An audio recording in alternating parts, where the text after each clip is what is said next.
नमस्कार. ज्या व्यक्तिमत्वाकडे बघितल्यानंतर वाटतं की कुठल्याही क्षेत्रामध्ये ते व्यक्तिमत्व नावारूपाला आलं असतं. ते जर व्यक्तिमत्व उद्योग व्यवसायात गेलं असतं तर मराठी माणूस उद्योगाच्या क्षेत्रामध्ये राष्ट्रीय नाही आंतरराष्ट्रीय पर्यंत सुद्धा नफ्याचा व्यवसाय करू शकतो, हे समीकरण त्यांनी तयार केलं असतं. ते जर व्यक्तिमत्व चित्रपट सृष्टीत गेलं असतं तर चित्रपट सृष्टीमध्ये दिलीप कुमार, देवानंद, अमिताभ बच्चन, रजनीकांत, शत्रुघ्न सिन्हा यांच्यापेक्षाही ज्याचं रुबाबदार व्यक्तिमत्व हे प्रेक्षकांच्या रसिक श्रोत्यांच्या मनाला प्रचंड लोभसवानं वाटलं असतं. परंतु एवढे सगळे क्षेत्र असताना सुद्धा ज्या व्यक्तिमत्वानं ठरवून एक क्षेत्र निवडलं त्या क्षेत्रामध्ये संकट आले, अपयश आले, परंतु खचलं किंवा चेहऱ्यावर पराभव किंवा पराजय याचा लवलेशही दिसू दिला नाही.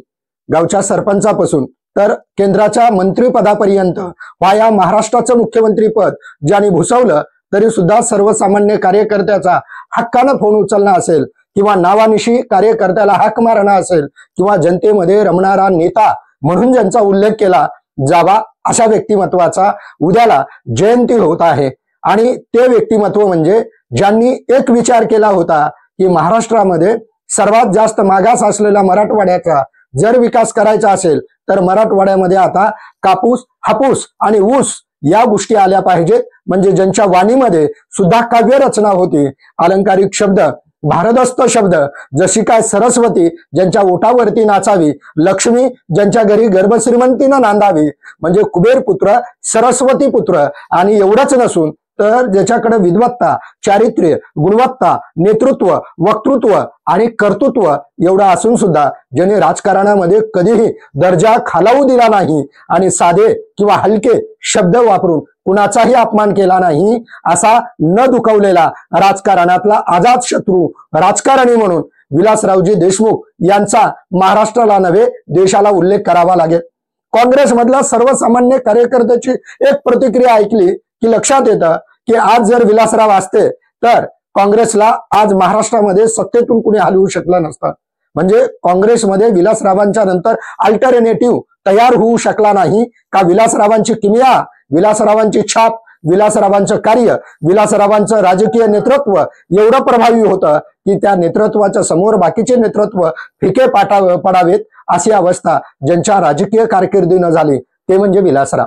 आजचं राजकारण आणि विलासरावांचं राजकारण या दोन गोष्टीची तुलना केले की काही संदर्भाचा मागोवा घेणं आणि ऐकणाऱ्या श्रोत्यांना त्याचं आकलन होणं गरजेचं आहे. निवडणूक 1995ची 95च्या निवडणुकीमध्ये 30 ते 32 हजारानं ज्यांचा पराभव झाला त्यांचाच 1999च्या निवडणुकीमध्ये 80,000 प्लस इतक्या मतांनी विजय झाला. आणि विजय झाल्यानंतर महाराष्ट्राच्या राजकारणामध्ये विधानसभेचा, विधान परिषदेचा पराजय बघून सुद्धा मुख्यमंत्री पदावर विराजमान असताना अपक्ष आणि मित्रपक्ष यांची गाठ बांधून इथं राजकारण करणं लीलाजने करून दाखवलं. ते म्हणजे इथल्या राजकीय कुरुक्षेत्रावरचे श्रीकृष्ण होते असं म्हटलं तरी वावगं ठरू नये. ही किमया विलासरावांनी करून दाखवली.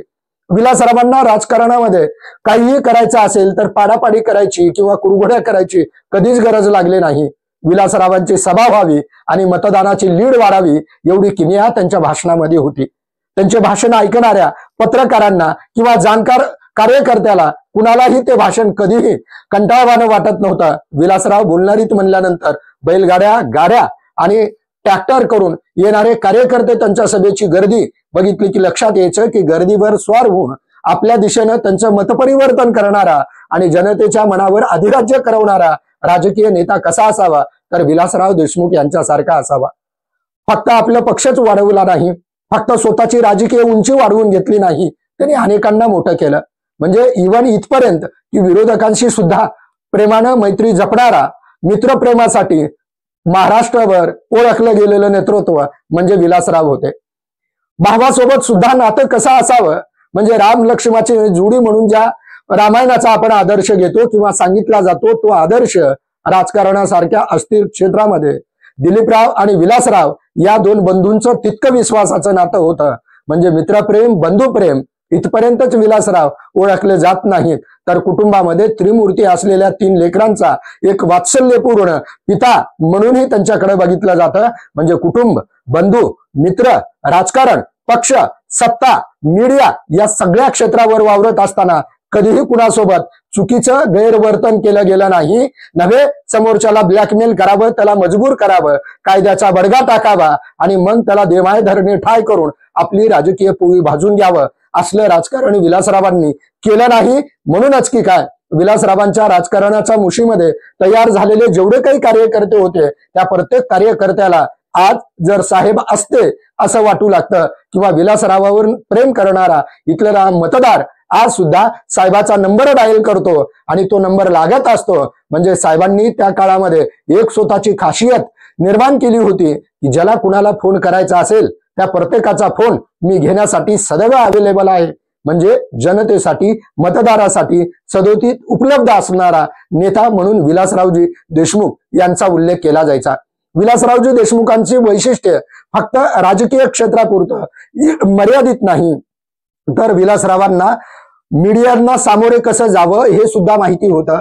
विलासरावांची करण थापर, राजदीप सरदेसाई, प्रभू चावला, शेखर कपूर कुठलेही मोठे पत्रकार घ्या, त्या पत्रकारांच्या सोबतची त्यांची मुलाखत बघा. म्हणजे भाषेवर प्रभुत्व कसं असावं, देहबोली कशी असावी, या सगळ्या गोष्टीचं मूर्तिमंत संगमवरी स्वरूप ज्याला म्हणावं ते म्हणजे विलासराव.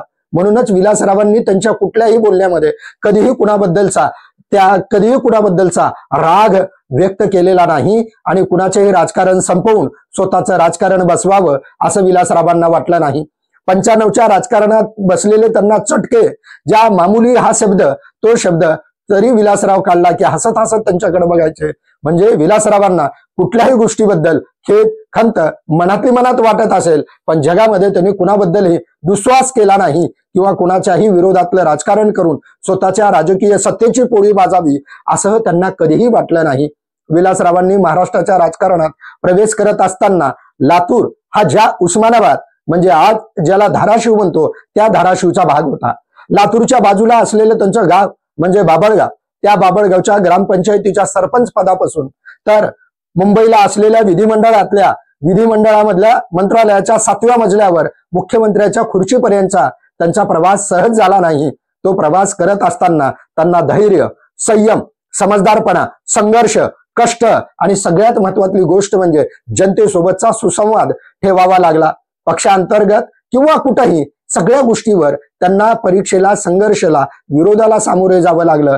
पण विरोधाला सामोरे जात असताना त्यांनी विरोधाची कटुता कधीच मनात ठेवली नाही. याचं उदाहरण म्हणजे मागे एकदा तटकरे बोलताना असं म्हणाले होते की 95ला त्यांचा पराभव झाला आणि 95ला विधानसभेच्या पराभवानंतर त्यांना वाटलं होतं की विधान परिषदेवर आपल्याला घेतलं जाईल. विधान परिषदेवर घेतलं गेलं नाही. त्यांनी निवडणूक लढवायचं ठरवलं आणि त्यांना वाटलं निवडणुकीमध्ये सगळेच माझे मित्र आहेत आणि मला मदत करतील. पक्षानं तिकीट दिलं नाही, अपक्ष उभारले, सगळ्यांना मतं मागायला गेले, तटकऱ्यांनाही गेले होते, तटकऱ्यांना मतदान दिलं नाही हे त्यांनाही माहिती होतं आणि त्या दोघांनाही माहिती होतं. पण त्या गोष्टीचा राग मनात ठेवला नाही. 99ला ज्या वेळेला सरकार स्थापन करायची संधी आली त्यावेळेला तेवढ्याच रुबाबदार आणि हसत निरागस पद्धतीने विलासराव म्हणाले होते, आमदार झालो असतो तर शिवसेनेचा म्हणून ओळखलो गेलो असतो, आज मुख्यमंत्री काँग्रेसचा आहे. म्हणून विलासरावांचं जे भाषण मीडियाला सगळीकडे व्हायरल होतंय की देशमुखांच्या रक्तात काँग्रेस आहे. मागे बरेच जण म्हणत होते की आताच्या राजकीय पडझडीमध्ये भले भले राजकीय घराणे अंतर्गत दुहीनं किंवा राजकीय सत्तेच्या लोभानं पळत काढत आहेत किंवा पक्ष सोडून दुसऱ्या पक्षाचा हात धरत आहेत. त्यावेळेला सुद्धा त्यांचे चिरंजीव जे आज राजकारणामध्ये सक्षमतेनं ते म्हणाले कित्येक वादळ वारं येतील आणि जातील पण बाबळगावची गडी मात्र काँग्रेसचीच म्हणून राहील. म्हणजे काँग्रेस हा विचार ज्यांच्या जगण्याचा आचार होता आणि त्यांची वेळ आमोशा म्हणली की महाराष्ट्राला कळत होतं की मराठवाड्यामध्ये आणि लातूरलाही तो एक असा सण आहे ज्या क्षणाचं वैभव बघावं तर देशमुखांची वेळ आमोशा आणि जत्रा बघावं तर माळेगावची. आणि माळेगावच्या जत्रेमध्ये त्यांची उभारणारी रेस्ट हाऊसच्या समोरची रुबाबदार घोडी बघितलं की कळतं की शेतीमधल्या सणावर आणि कृषी संस्कृतीचा सुद्धा किती सार्थ अभिमान होता. म्हणजे राजकारणात गेल्यानंतर जे माणसं सत्तेमुळं गावाला, गावच्या संस्कृतीला आणि शेतीला विसरून जातात त्याच्यातला अपवाद करावा लागेल ते म्हणजे विलासरावजी देशमुख साहेब. त्यांनी कधीही कुठेही जरी असले तरी वेळ आमोशाला बाबळगावमध्ये असणार हा त्यांचा जो अलिखित नियम बनला गेला होता. त्याच्यावरून इथले एसपी, कलेक्टर सगळे त्यांच्याकडे आवर्जून आंबील असेल किंवा जे काही वेळ आमुषाला बनवलेले पदार्थ असतील त्या सगळ्या पदार्थाचे वैशिष्ट्य जेवण करत करत त्या सगळ्यांना सांगणं म्हणजे पाककलेमध्ये सुद्धा अभ्यास किती होता. विलासरावांचं आणखीन एक वैशिष्ट्य सांगायचं म्हणजे विलासरावांना शिक्षण, राजकारण, साहित्य, कला, चित्रपट जसे आवडत होते तसे संगीत सुद्धा आवडत होते. म्हणजे विलासराव पट्टीचे गायक म्हणून महाराष्ट्राला जरी ओळखले गेले नसले तरी ते खाजगीमध्ये सुंदर हार्मोनियम वाजवायचे आणि त्यांचे दुसरे बंधू दिलीपरावजी देशमुख तबल्यावर ताल धरायचा. सूर आणि ताल यांचा फक्त गायनापुरता नव्हता तर कुटुंबामध्येही दोन्ही भावाने तो जपला होता. म्हणून की काय नंतरच्या झालेल्या सत्तेच्या पडझडीमध्ये देशमुखाची लातूरची गडी मात्र शाबूत टिकून राहिली. त्याचं कारण कदाचित हे जे कुटुंबाचे सूर ताल एकत्र आलेत तेच असावं. म्हणूनच महाराष्ट्राच्या नव्हे तर देशाच्या राजकारणातलं एक सुसंस्कृत व्यक्तिमत्व किंवा राजकीय नेता कसा असावा की ज्या नेत्याकडे बघितल्यानंतर जनतेला सुद्धा हाच माझा नेता आहे असा आशावाद वाटावा. इतकं जनतेच्या मनावर आणि जनतेच्या हृदय सिंहासनावर ज्याने अधिराज्य केलं ते अधिराज्य फक्त स्वतःच्या कर्तबगारीने केलेलं होतं. ती कर्तबगारी मग मंत्रालयाच्या पुढे उभारलेल्या एका म्हातारीची असेल की जिचे अतिक्रमण म्हणा किंवा काही म्हणून अधिकाऱ्यानं त्रास देऊन बाजूला काढलेली पानपट्टी ती डबल टाकून देऊन तिचाच चहा पिऊन येणं असेल किंवा इथं शेतकऱ्यांना ऊसाला भाव भेटला पाहिजे म्हणून कारखाने काढून इथलं सहकार उभा करणं असताना शेतकऱ्याच्या सुद्धा घरावरचे पत्र जाऊन त्यांचे सिमेंटाचे घर आणि त्यांच्या मुलाला दाढी येण्याच्या आधी बसायला गाडी हे जे सगळं समीकरण केलं ते समीकरण इथल्या विकासाच्या राजकारणातून झालं. म्हणून की काय मराठवाड्यातला जो जिल्हा लातूर पूर्वी उस्मानाबादचा भाग ओळखला जायचा आज विकसित झाला त्याचं कारण कदाचित या राजकीय नेतृत्वात त्याचं उत्तर सापडतील. ते म्हणायचे जे जे नवं ते लातूरला हवं. परंतु लातूरला हवं म्हणत असताना लातूरची राजकीय संस्कृती त्यांनी शिक्षणाच्या अंगाने समृद्ध केलेली होती.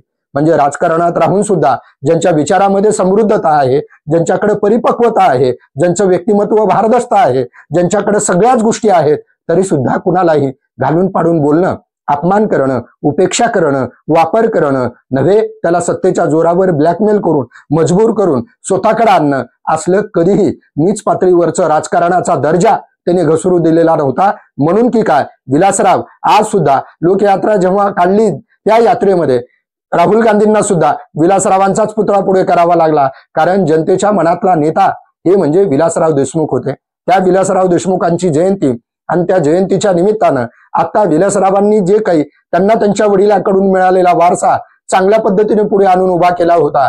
म्हणजे दगडोजीराव देशमुखांचे चिरंजीव विलासराव देशमुख आणि दिलीपराव देशमुख आता त्यांची पुढची पिढी राजकारणामध्ये असलेले अमित देशमुख, धीरज देशमुख आणि चित्रपट सृष्टीमध्ये आपल्या अभिनयानं छाप पाडणारे रितेश देशमुख असतील. त्या तिघांकडेही बघितलं की बाप म्हणून बापाचं व्यक्तिमत्व किती उंचीचं असतं ते त्यांनी दाखवून दिलंय की पोरांना ज्या क्षेत्रात काम करायचंय त्या क्षेत्रातलं स्वातंत्र्य त्या लेकरांना देऊन टाकलं. तुम्ही शिका, स्वतःचं कर्तृत्व, स्वतःचं विश्व उभा करा. बाप मुख्यमंत्री आहे म्हणून मुख्यमंत्र्याच्या वळचणीनं मोठे होऊन त्या आधारानं राहणारे लेकरं तयार झाले नाहीत तर ते लेकरं स्वतःच्या कर्तृत्व सिद्ध करत असताना बाहेरच्या संघर्षाला, परीक्षेला, कसोटीला तावून सुलाखून निघत प्रगल्भ राजकारण करण्याचा परिपाठ त्यांनी सुद्धा सुरू केलेला आहे. मग या राजकारणामध्ये आजच्या तरुणांनी एकच आदर्श घेतला पाहिजे, वक्ता कसा असावा, नेता कसा असावा आणि सगळ्यात महत्वाची गोष्ट माणूस कसा असावा, पिता कसा असावा, बंधू कसा असावा आणि मित्र कसा असावा. या सगळ्याचं उदाहरण एकच नाव पुरेसं आहे ते म्हणजे माननीय विलासरावजी देशमुख साहेब नव्हे. आज नाहीत म्हणून म्हणायची वेळ आलेली स्वर्गीय विलासरावजी देशमुख साहेब. त्यांना जवळून ओळखणाऱ्या एका त्यांच्या मित्रांनी त्यांचे वडील गेल्यानंतर दिलेली प्रतिक्रिया होती की विलासराव गेले आणि विलासराव गेल्यानंतर त्यांच्या जवळच्या मित्रांना त्यांचे अनुभव आणि त्यांच्याबद्दलची भावना व्यक्त करत असताना त्यांचे मित्र म्हणून महाराष्ट्राला परिचित असलेले आणि विलासरावांनी कधी कधी हसून त्यांना टोमणा असा मारला होता की बघा पवार साहेब, मी तुमच्या हाताखाली राजकारण केलं पण आज मी मुख्यमंत्री आहे आणि तुम्ही तिथंच आहात. तरी सुद्धा उल्हासदादा पवार यांना हसून अभिमान वाटायचा की माझा मित्र तिथं आहे म्हणजे मी तिथं आहे. ते असं म्हणत होते. एका दिवशी रात्री फोन आला. विलासरावांचे वडील गेले होते आणि विलासरावांना मन मोकळं करायचं होतं.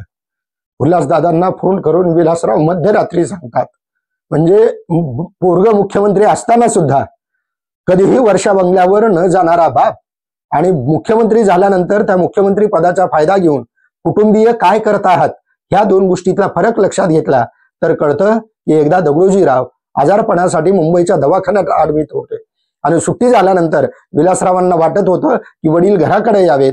त्यावेळेला ते महाराष्ट्राचे तत्कालीन मुख्यमंत्री होते. त्यावेळेला दगडोजीरावांना दिलेलं उत्तर असं होतं, तुम्हाला मला भेटायचंच तर मी आणखीन एक मुक्काम दवाखान्यातच वाढवतो, पण मी तिकडे येणार नाही. म्हणजे तत्वाचं, विचाराचं, विकासाचं आणि सगळ्यात महत्वातली गोष्ट म्हणजे प्रामाणिकपणाचं, राजकारणाचा आदर्श ज्यांच्या व्यक्तिमत्वानं घालून दिला, म्हणजे राजकारणातले दीपस्तंभ आणि राजकारणामध्ये आज कुणाशीही शत्रुत्व नसलेला आजाद शत्रू म्हणून ज्या व्यक्तिमत्वाकडे बघितलं जातं ते व्यक्तिमत्व म्हणजे विलासराव देशमुख साहेब. त्या स्वर्गीय विलासरावजी देशमुख साहेब यांना जयंतीनिमित्त विनम्र अभिवादन. तुमचे आतापर्यंत सहकार्य आहे, लाईक, शेअर आणि सबस्क्राईब करता तसंच आताही करावं. थांबतो. धन्यवाद.